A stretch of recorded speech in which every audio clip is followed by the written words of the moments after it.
been incredibly successful a process that we have undertaken. And I'm beginning to see if we probably have to look at certain things well, because Ghana has done very, very well.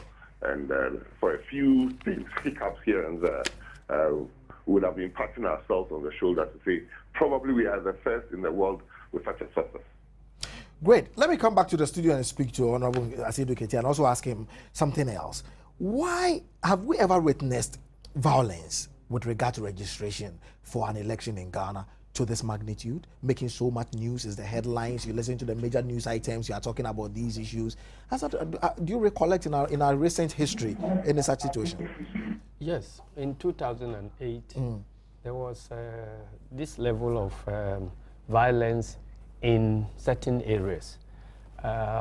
Maybe I would think that it may be due to the different levels of reportage, but the registration processes have, since 2000, been attendant with some level of violence. I remember the registration in 2008. I went to monitor halfway areas for my party, and the violence in Sankwari area was incredible. Wow. But I think that, and this year too, there was a repetition of something like that. And I think that it is about time that we took the causes of the violence seriously, look at them, and to take actions that will diffuse the tension before the registration. Some of the things could have been avoided very easily through legislation or maybe a little bit of law enforcement here and there, and some logistical improvement in some logistical arrangement by the Electoral Commission. I'm sure Napo is listening. Yes, yes. At IPAC, yes, we raised the issue of the adequacy of challenge forms. Two areas where this violence emanates from. It's one, where people who are deemed to be unqualified by one party agent or the other are allowed to register. And the legal process of challenging this type of registration is blocked or is not made available. Like once you block the legal means, you are inviting violent ones. So we did raise at the IPAC meeting that Electoral Commission, when you talk about rigging or registration of unqualified people, they are the first to go out there to say that Electoral Commission by itself cannot prevent a foreigner from registering. They cannot prevent a minor from registering. So it takes the vigilance of the party and party agents to block this. At the same time, the electoral laws prevent any other means of, blocking any person's registration besides filling a challenge form. So if you have a situation where at the registration center, either through the connivance of parties here and there, the electoral officer claims that he has either run short of, challenge forms, or challenge forms were not delivered to the station at all. And yet, when the agent who has been put there and the burden of preventing irregular registration rests on his shoulders, what else do you expect him to do? You then say that, well, if I cannot have access to the challenge forms to be able to block a minor from registering, and once the process is closed for the day, the person has registered, his name gets onto the register, and there is absolutely nothing that I could do about it. That is a motivation or invitation for violence. Because the parties who feel cheated will then be motivated to resort to other means of introducing violence. Number two, when you get to, there are from 2000 upwards, then this idea of busing of people from one area to the other to register just emerged on our political scene, and it has it came with an attendant introduction of violence too, because the point is that political parties do a lot of homework, juggling of figures here and there. So if I'm sure Napo realizes that his constituency can get maybe 80,000 for MPP and say 20,000 for NDC. And he realizes that in the Ahafo areas of Brong Ahafo, there are all sort of marginal seats. Okay.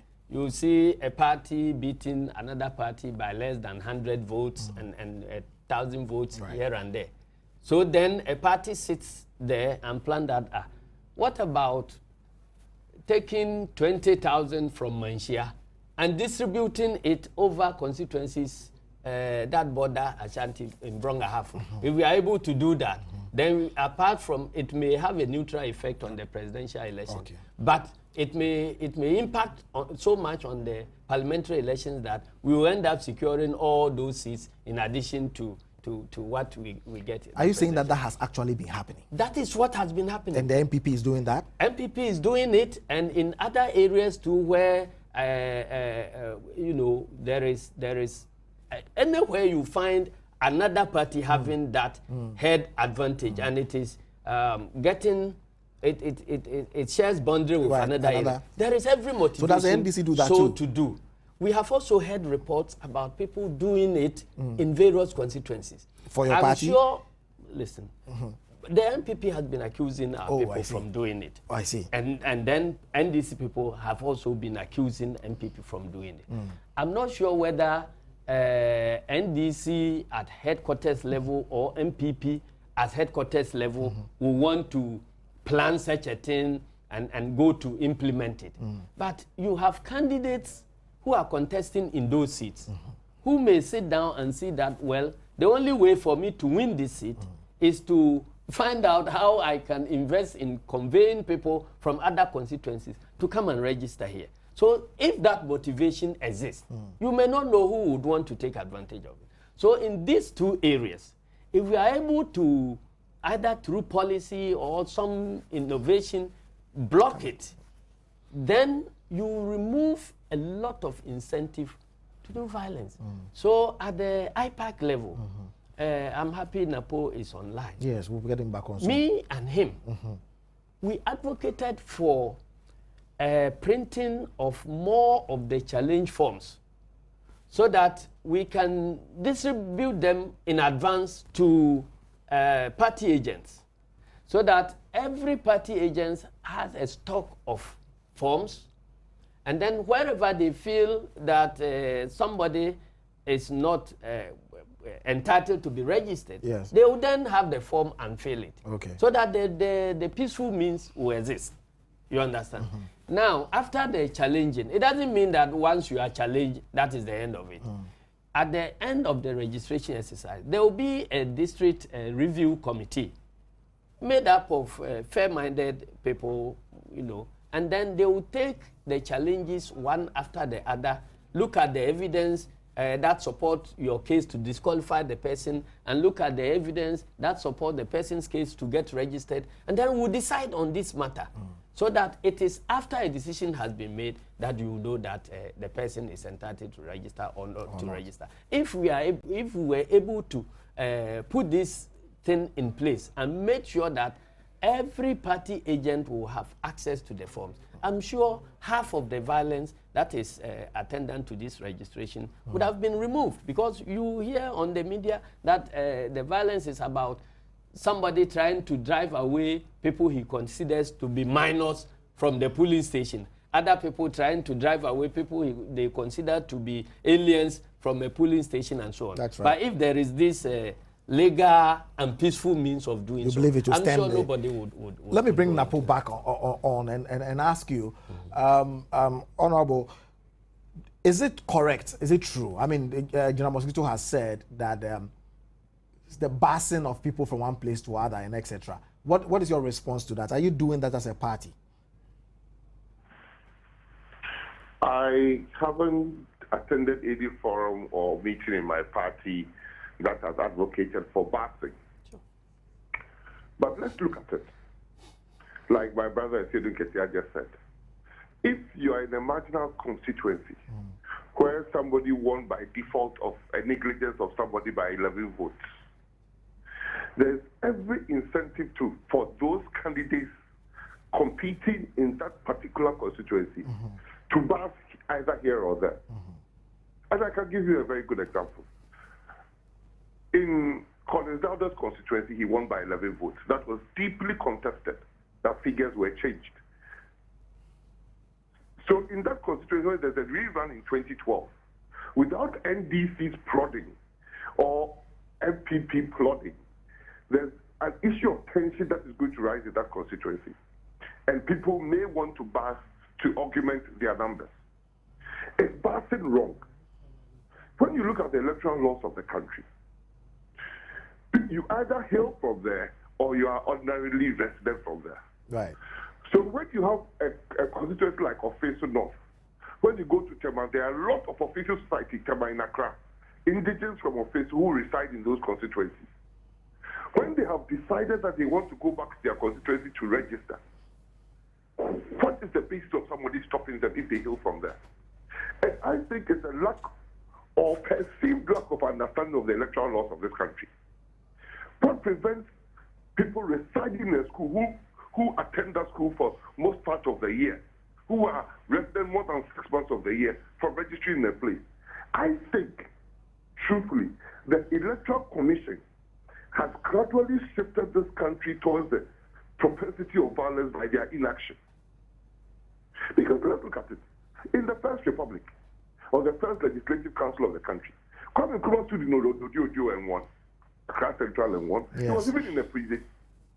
I think that interpretation of ordinarily residents and hailing from there is a root cause of this violence. I don't have a problem if we are all Ghanaians, which we all are. If you can prove your citizenship, you can register anywhere and vote, provided you find yourself there at 7th December, especially now that we are going biometric. We know countries where people even post their registration certificates are posted to their houses and filled and sent there where there's no problem. So probably, you see, my brother Telukete was talking about the fact that at IPAC we all agreed, yes. What prevents the Electoral Commission from allowing the parties to photocopy challenge forms and fill it? The photocopying is not wrong if the filling is done in an original hand. What is wrong with that? There's nothing wrong, but they said no. They said no. I thought probably because me and my senior brother had agreed, they would have seen that, let us all agree, what they are saying is right. And lo and behold, the night before the registration exercise started, I called my district electoral officer, and there were no forms of whatever. There were no irregularity forms, no challenge forms, nothing logistically that had happened in Ashanti region. The stuff started arriving on the day of the registration exercise. This brings all sorts of suspicion. So I am very, very worried that certain actions that the Electoral Commission itself refuses to take or is taking is gradually shifting us towards propensity of violence. But let's look at it. The violence that has surrounded this registration exercise has never been witnessed in this country. When you take out minors and foreigners, this is the first time I've seen somebody come on air once, twice, to say, if you don't speak a particular language, we won't let you register in a particular part of Accra. And we haven't seen any condemnation either by the Electoral Commission or the police service or the political party, which is against the electoral laws of the country. Imagine, just imagine, that we start saying in Malaysia that if you don't speak Chi, we won't allow you to register in Malaysia. It will cause mayhem. There are people whose great-grandfathers lived in Malaysia before my father was born, who don't come from anywhere but from Malaysia. But what is the problem? The problem is political parties. So EC is doing its best to cause this shift towards violence, but the political parties are not innocent of these violent effusions that are taking place. Where you go to a police station, there is a whole minister of state with guns and security, police and soldiers, preventing that, yes, I know that you come from this town, but you don't live here, so I'll let you register. Where from that? When you have the whole DC arming people to shoot in buses, where is it coming from?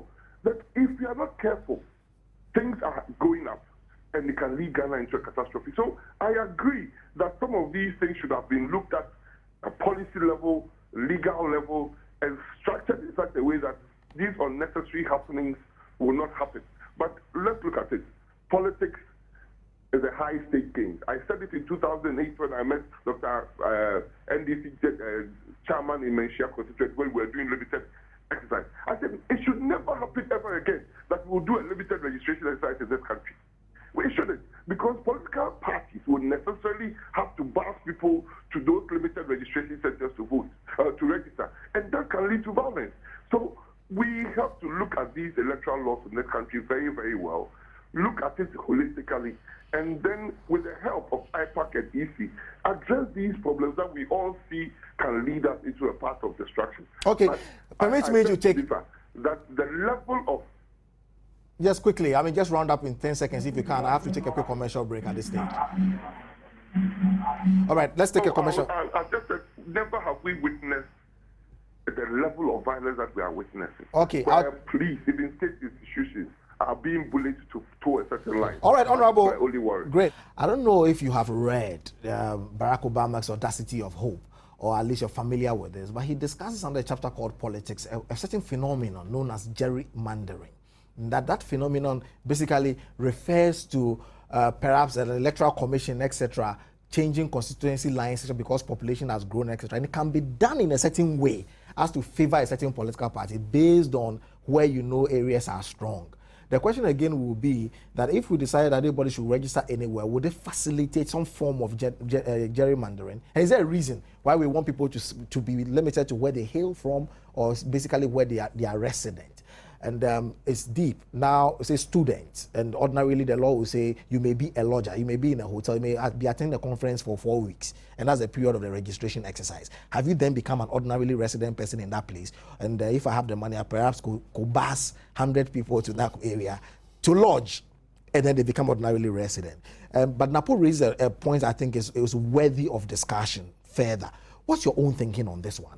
Register anywhere? Do you think that's workable? Before we come to that, let me state that maybe my junior brother Napo is coming to this level of managing elections for the first time. That's why he's easily concluding that this is the registration that has witnessed the worst form of violence in the country. Okay. It is not true. In 2008, the violence was worse than this. Perhaps he was not at the receiving end, so it was comfortable to then say that nothing was happening. I went to Ashanti region during that time. I came on the attack personally at Ejura Sechedumasi, getting chiefs, ordering people to attack us, and then a chief calling on radio stations to justify certain actions that were being done. I came on the attack at Nkinkasu, that is in this same offense he's talking about. In Kinkasu, we came on the attack, our vehicle was vandalized and so on. It all happened. And it was led by the then district chief executive, who has now become the member of parliament there. Now, I came on the attack at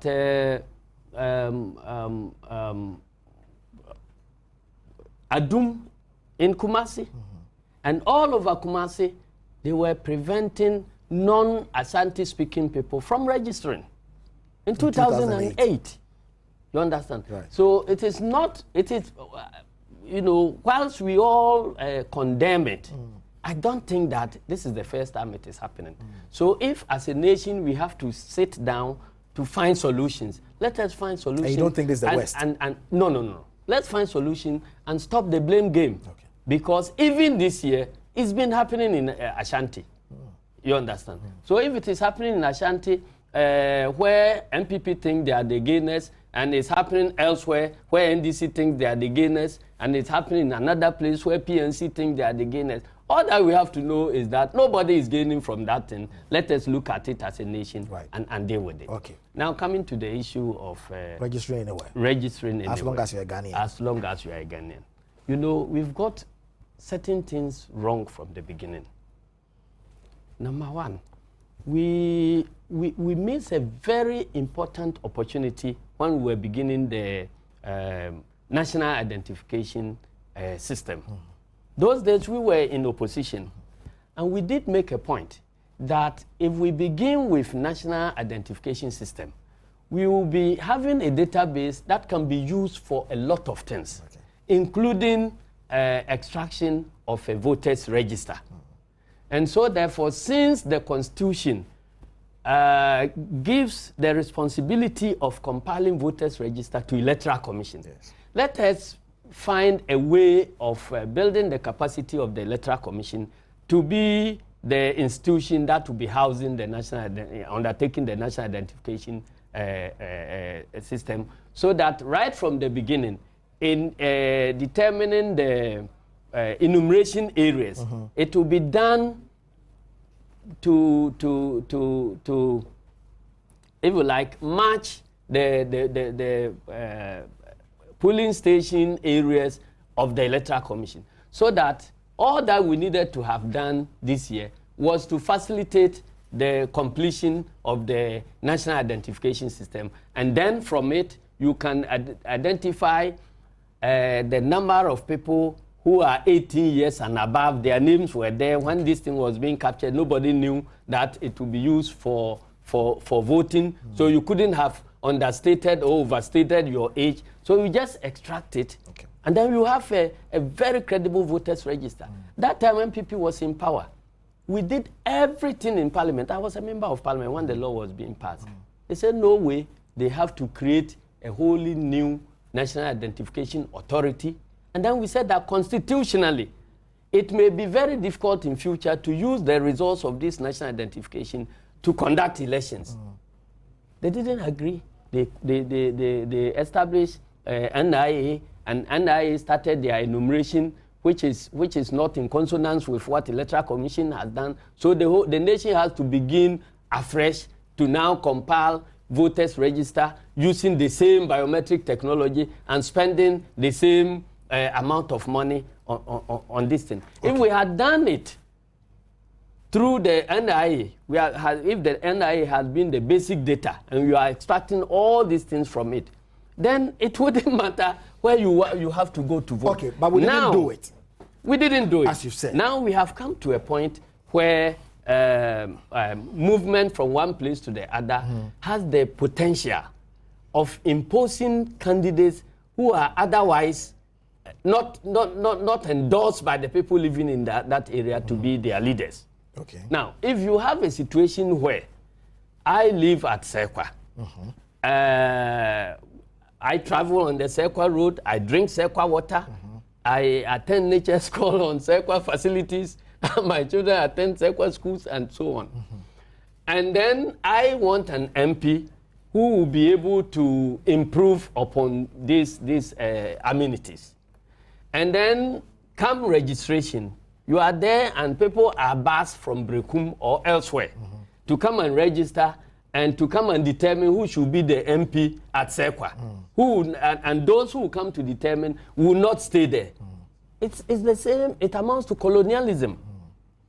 So long as our constitution demands that elections are based on constituencies, and there is a residential criteria for people to vote, it will be wrong. There will be everything wrong for people who are non-residents. And residential status is defined. I mean, to me, in electoral laws, to me, somebody who has stayed in a place for 6 months and so. Absolutely. So that is not in doubt. Right. So if you are not qualified like that, you should not be allowed to register anywhere and vote. If, as a nation, we all think that it doesn't matter where to register and vote, then we may need to amend the Constitution to remove the constituencies being demarcated by the number of people who reside in the place and so on. After all, if you are voting in South Africa or Germany or some other, it doesn't matter where you vote, because the system of selecting the MPs is by proportional representation. Right. So you cast one vote, you are able to determine the president, and you are able to also determine the number of MPs that you can have, and then you go along with it. So if as that far is as what we the have the nation constitutional yes. constituency requirement yes. under our constitution, then it becomes you are saying that we can't register difficult. anywhere. We should stay with hailing. We should stay with the or hailing being ordinarily or residents. being ordinarily resident, because provisions or conditions of life are impacted upon by the leader who operates there. And so long as I want a president of Ghana whom I can determine to implement the social contract, he enters with me. To that extent, the MP also enters into a social contract with the people living there. So if you don't want Togolese or Nigerians to come and determine who the president should be for Ghana, yes. then I'm afraid you cannot allow Manchia people to determine who the MP should be in Tepa or some other place. Let's move on. Napo, I'm sure you can hear me. Hello, Honorable. Okay, good, great. Let's move on, if you will. And let me just ask you basically, the news report about the MPP saying that the IGP should resign if he's unable to keep peace and order. Is that a correct news report that we have, and what is the basis for that call? Okay. Before I go there, let me correct an ignorance person. My brother spoke about only people who don't reside there. What about people who hail from there? If I'm born and bred like he is, a citizen of Siakwa, who lives in Accra and decides to go back like he does to go and register, should somebody prevent it? He didn't answer that. But there are countries where the constitution has stipulated constituencies, like Great Britain, but you don't necessarily have to come from that party to be able to stand. So it is not wholly true. There are countries that have exercised this right of people, if you're a Ghanaian, especially when we are in a unitary state. All these things are leading to fragmentation of the country that probably we'll get there and we'll discuss it. Where people, when they are living doing districts, they want to follow certain traditional area or certain kinship or certain things that I think does not occur well in generally for the country. But let's come to the IGP's matter. My party has an opinion. When this Kwesi incident happened in Takun Pankon, I was in Kumasi, where these people blatantly on motorbikes, on license, three-pair bike, stormed a polling station, a registration center, and went to take the backup drive from the laptop. Somebody went on the knees to beg these people, giving double slaps and things like that. The person only had to say that, oh, this is my own laptop. This is not the one we are using for the Electoral Commission, before the people return the laptop. The Electoral Commission officials who were having a meeting in Kumasi rushed to the scene. They went to report the matter to the Tapu police. The Tapu police brought a guard. My brother, when this guard came, these guys on motorbikes, with impunity returned. It took the policeman to attempt to fire warning shots before they turned. They followed to the police station to cause mayhem. Now, we are being told by a political party, I'm not Yamin. Yamin came on air, SDC Secretary, General Secretary of Regional Secretary for Ashanti, that those people who did that were accredited monitors of the NDC. Brother, listen to it. You've gone on a day of rest of the Electoral Commission. People are assembling all the kits and rebooting the kits for the next phase. You go there and destroy 6 kits. And I'm told by a regional secretary of a party in my Ashanti region that those were monitored because they were misled, thinking that registration were going on. But this is neither here nor there. You don't have armed thugs as wings of political parties. I don't think NDC sanctions this from their headquarters. Right? There's a police district commander comes and says, we know those who did it. He said that we know those who did it. He even mentions their names. But he doesn't think it's the NDC that sanctioned it. The people are thugs and that there's a bounty on their head. It didn't end there. The police PRO came on national radio to say that yes, the police authority sanctioned it. Lo and behold, 24 hours, we hear another police from the head office coming to say that they dissociate themselves. That is one. We hear another incident with a former minister, right? That the police even arrested that minister, former minister. I don't want to go into that story. We hear of a director of operations of the council coming on air, Good Morning Ghana, blatantly saying that he is going to physically prevent people from registering. The Electoral Commission says you cannot do that. You only have to challenge. It goes on till date. Nothing is heard of. Right? We go into a district that I've said that the district chief executive, the municipal chief executive, said that it was an armed guard that shot into the bus. My brother, we have the police service in this country. The least I'm expecting is that they will go and maintain law and order. But if we hear the IGP recanting, who has already come out, because the Electoral Commission has appealed to the IGP for law and order, it is not taking sides. If you go as an MPP who is misbehaving, arrest the person. If you go as an NDC who is misbehaving, arrest the person. The Electoral Commission appealing to the IGP. The IGP saying, yes, we are going to make sure law and order is carried out. Then 3 days down the line, we hear that the police should be neutral. Neutral about what? Neutral about violence or neutral about registration? My brother, let me draw your mind to. My brother is educated assistant there, senior. In 2007, he attended and made a press conference with President, that time leader of the opposition, Professor J.E.A. Mills. Opposition people were sitting inside. Adam Mwendodo was sitting inside. To the effect that political actors, they would never allow political actors to chair RISEX and DISEX. Ask him. They wouldn't let the regional minister, who was a player in the political chair a regional security committee.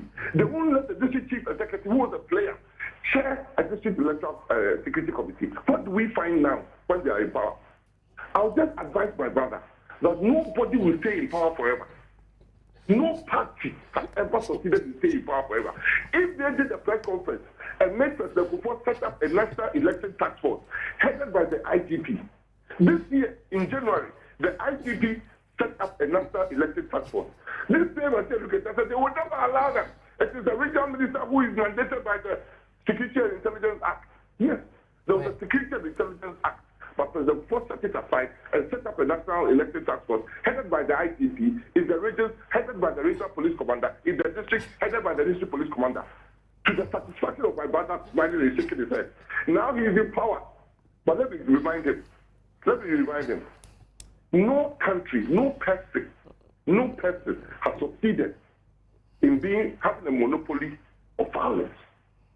You might have guns, you might have bombs, you might have special forces, you might have ever, but if the country descends into anarchy, I will not be forced to have my children and my family living in Canada or living abroad, because everybody lives here. But nobody will survive. So when the police is there to maintain a certain sort of law and order, and the political actors with impunity come out and say that, no, it is our government. Yes, you're not buying also, and things like that. I don't let accounts register here. And he was saying a lie. That in 2008, when we did only a limited registration exercise, people were not allowed to register somewhere. That is a lie. Don't compare apples to oranges. But please, tell my brother, he's in government now, he attends cabinet. And you should see the signs being written on the wall that under President Mills, that anarchy and disorder would forever follow them. All right, thank you. We'll get a response to that, but the response, I'm sure, might take some time. So let's take a commercial break quickly. Stay with us, Napo, on the line. And don't stay with you, my brother. And Mr. Siedu Kesia is really laughing, and I don't know why. But when we come back, I'll get an explanation for him. Susanna Phillips says, I wasn't able to register today because the machine was faulty. Owusu Techi Emmanuel, please ask General Mosquito why he masterminded the arrest of the NPP parliamentary candidate for Tyne constituency. Please note that as well. I need a response. Nana Kwame Chumesi Ankra, please, the rules on the biometric exercise is awkward. Bismarck Odeneho Ahin, under Asumdwe Hene indeed. Kwame Kese, I'm not surprised the former minister was sacked from his office. He hasn't learned his lessons at all. It's quite unfortunate where he stands as MP. And Ernst Billy, I don't know if it's Ernest, he says, why are the other party agents not present in the exercise? NDC and MPP should give us a break. We are tired of them. Isahaku Mohammed Awal Foko, IPAC should try and convene an emergency meeting to try and iron out the challenges that have engulfed the exercise, because my involvement in the exercise has revealed to me a number of challenges, including the faulty machines. The question I want to ask is, assuming a polling station does not meet the set target of capturing would-be voters during the stipulated 10 days, in the polling station, what then will be the plight of those people? Kofi from WA says, NPP's love for the word gargantuan has made them allergic to the word unprecedented. Indeed, NDC has been gargantually unprecedented in their management of the economy. Kuku, Tantra Hills, please call Sir John, not Napo. He is the General Secretary. He should speak, not Napo. I explained at the beginning, we had an agreement with Sir John to be on this show, and sometime close to it, he called to say, apologize that he couldn't make it because an emergency had arisen. And that's the reason. And we tried to get him quite close to the show, but we weren't able to reach him. But we are thankful that Napo agreed to speak to us this evening.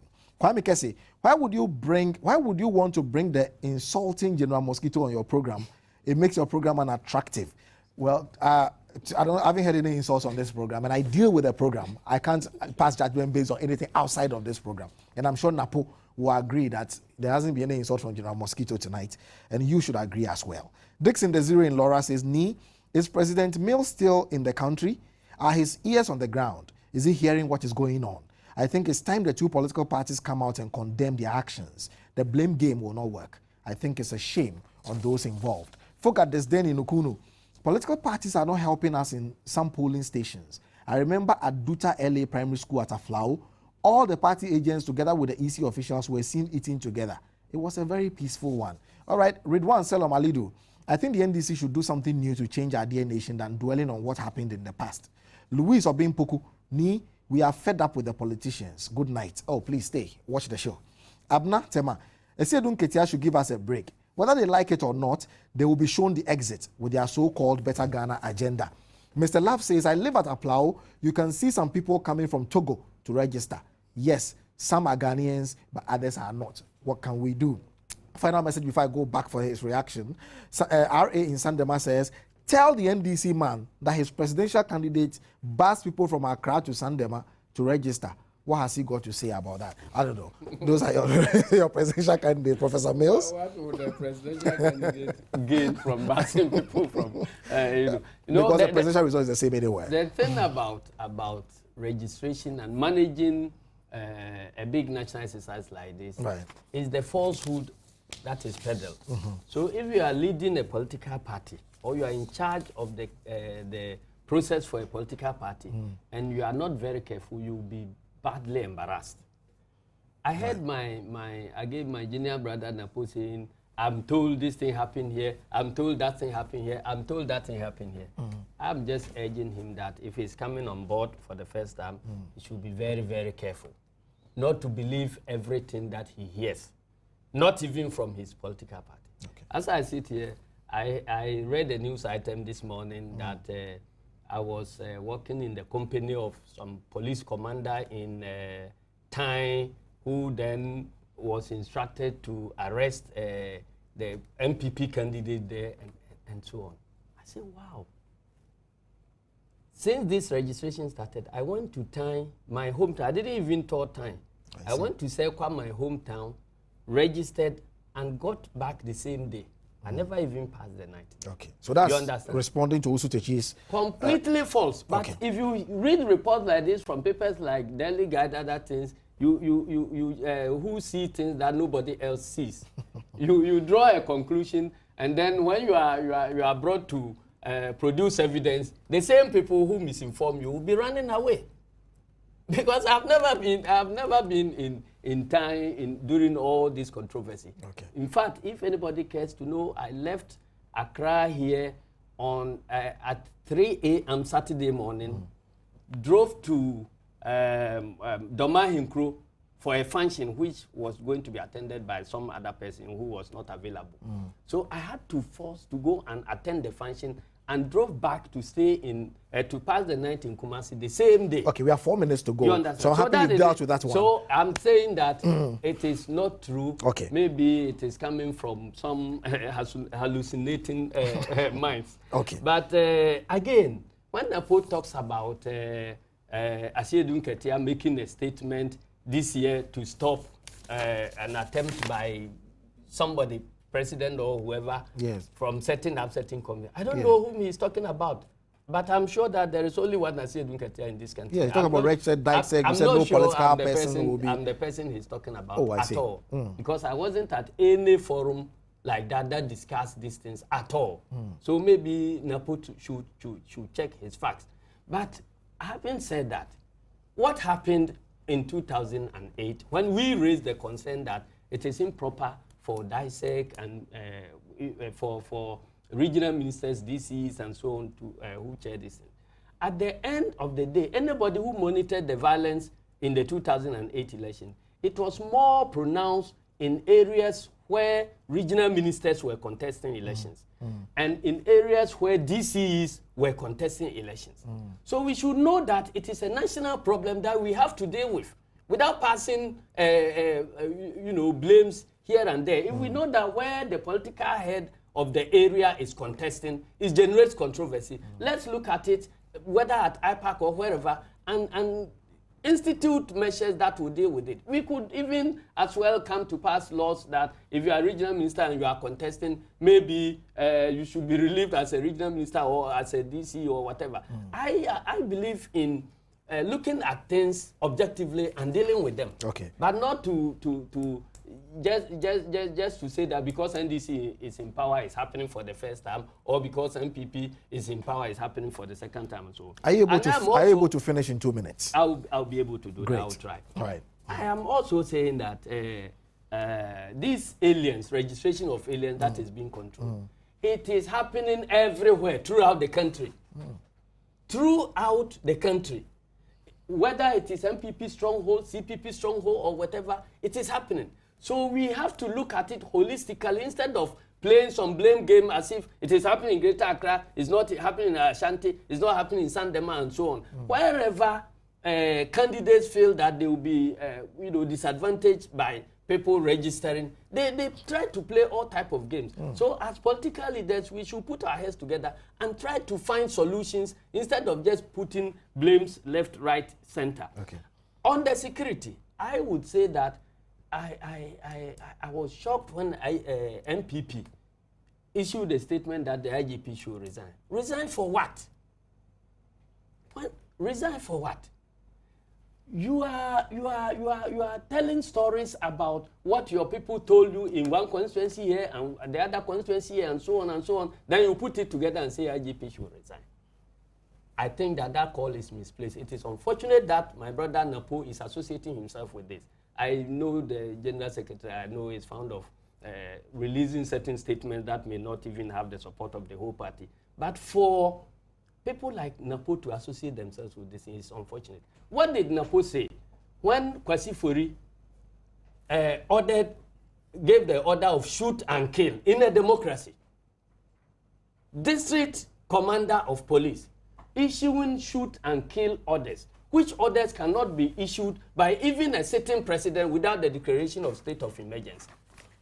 And because MPP, for some reason, thinks that those shoot and kill orders were directed at NDC people, it was well and good. It was being praised all over the place. Okay. What will happen if IGP had issued a shoot and kill orders throughout the country and say that anybody who is seen to have offended the electoral rules should be shot and killed?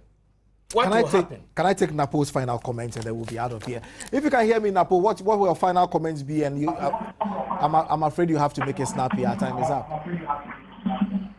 Oh, my final point will be that my senior brother knows that I agree with him on some of these issues that we have to tackle generally in this country. I wouldn't run away from that. And there's a general agreement that I don't think we have a forum in this country for addressing some of those problems. And I wish that IPAC could be called. Because I have monitored, I was in the northern regions last week, and there are a lot of places who have lost days in the registration because of equipment breakdown. Sure. There are other places who, after the 10 days, there were long queues. We have to address all those problems to make our biometric registration exercise truly effective.